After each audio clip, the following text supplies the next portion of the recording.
bitch. You cold bitch.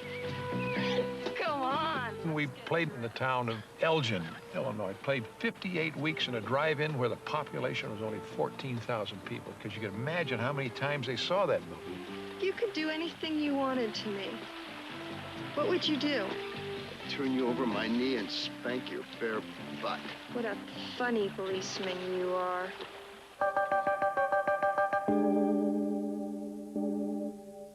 Russ's reputation as a maverick filmmaker had always deterred the major Hollywood studios, but the enormous success of Vixen in 1968 proved impossible to ignore. And so 20th Century Fox thought they'd give Russ the chance to make them a lot of money. They gave him an office, a car, and the chance to direct the sequel to The Valley of the Dolls, and he called it Beyond the Valley of the Dolls. The film follows the adventures of an all-girl rock group and their rather bizarre Svengali, Z-Man Barcel. Russ's first major studio production includes the first appearance of a renegade Nazi, Martin Bormann.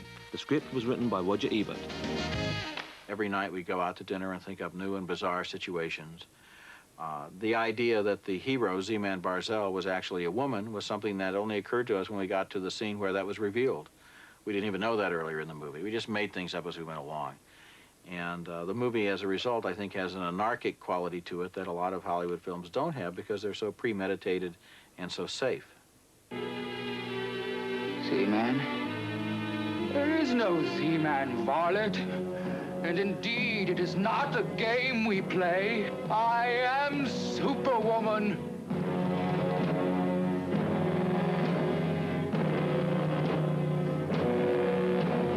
Oh, my God, no. You've been a broad all along, right, Barcel? Goddamn broad! Goddamn ugly broad, Barcel! An ugly broad!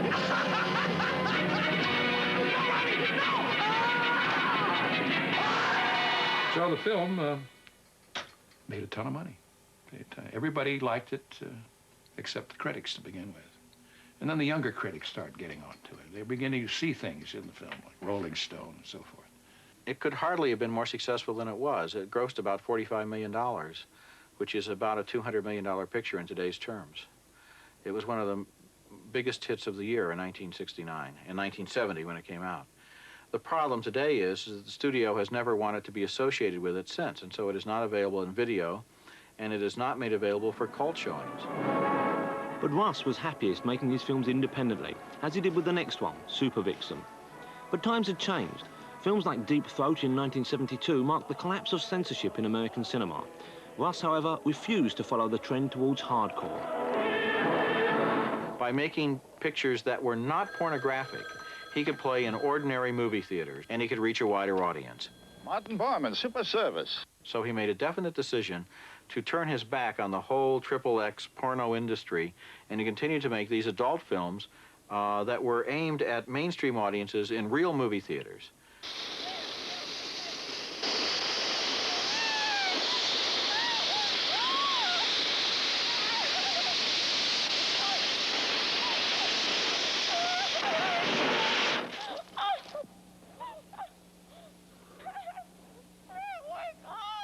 I was with him on the location of Super Vixens, which was shot in the deserts of Arizona and New Mexico.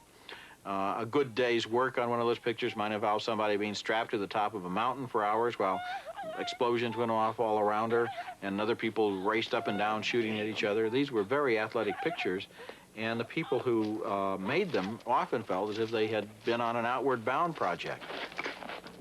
Pollock dynamite. Ain't never gonna use that stuff again. Harry!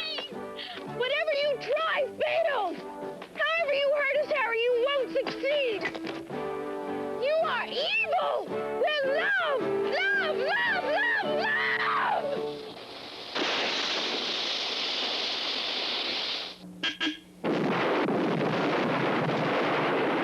Leaf and lizards!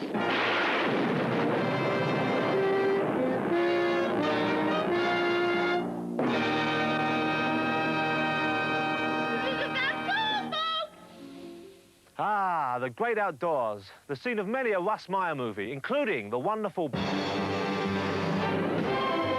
starring, some say, Russ's greatest discovery. Kitten Natividad. And Russ's live-in lover for 5 blissful years. For 5 years, every night.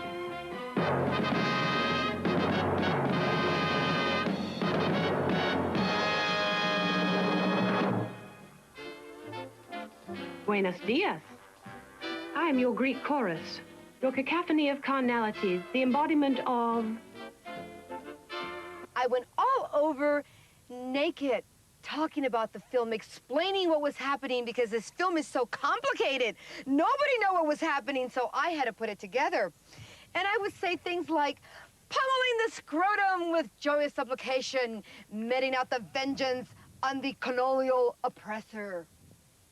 Or was it connubial? Who knows? Who cares? It's almost impossible to describe the plot of Up, but do you want to give it a shot? I like the idea of having a female cop, undercover, as it were.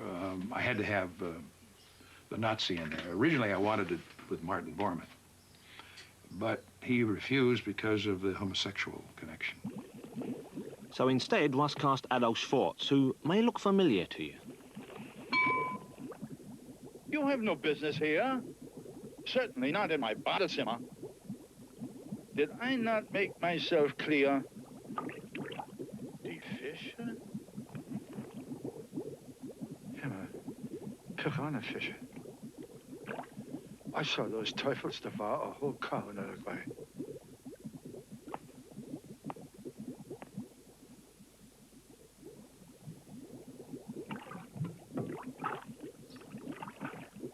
No, no, nein, not in my tub, no. Ah!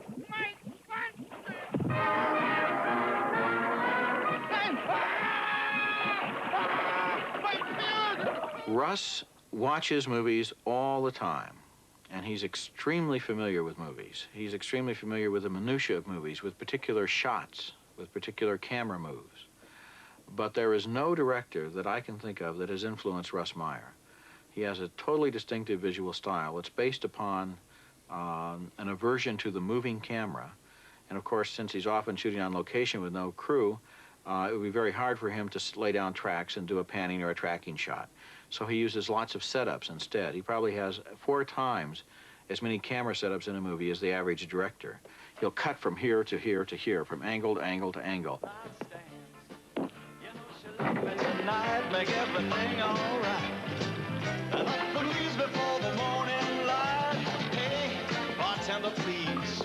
Hi. Double chili, heavy mustard, but hold the onions. And he always uses cutaways, like if somebody walks across the room, he cuts to their shoes.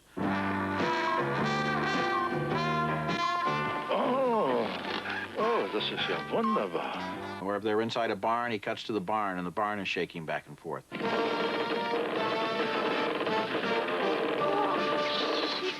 You're gonna come up here. The ghosts, they're coming. Yeah.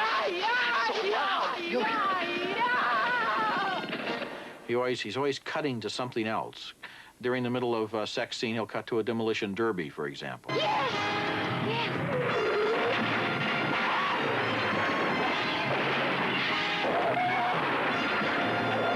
This kind of editing style, this kind of almost bold comic book montage, is totally unique with Russ. There's not another director who shoots that way.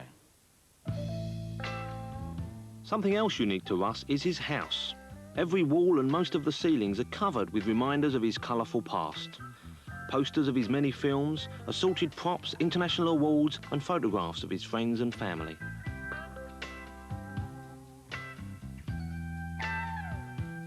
That's my mother when she was, I believe, 19 years of age, when she was taking nurse's training. How did she respond to your films? She thought I could do no wrong.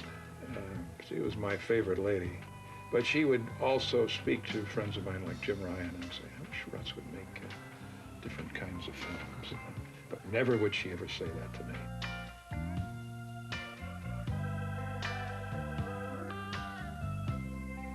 Russ is a house. This makes a pretty good museum. Well, I like to refer to it as a shrine. How many posters have you got? Well, I made 23 films. I would hope I would have 23 posters at least. You got all the foreign ones as well, I'd say. Yeah, they're nice to have. You really have got some stuff in it. I hear you're a very good cook, Russ.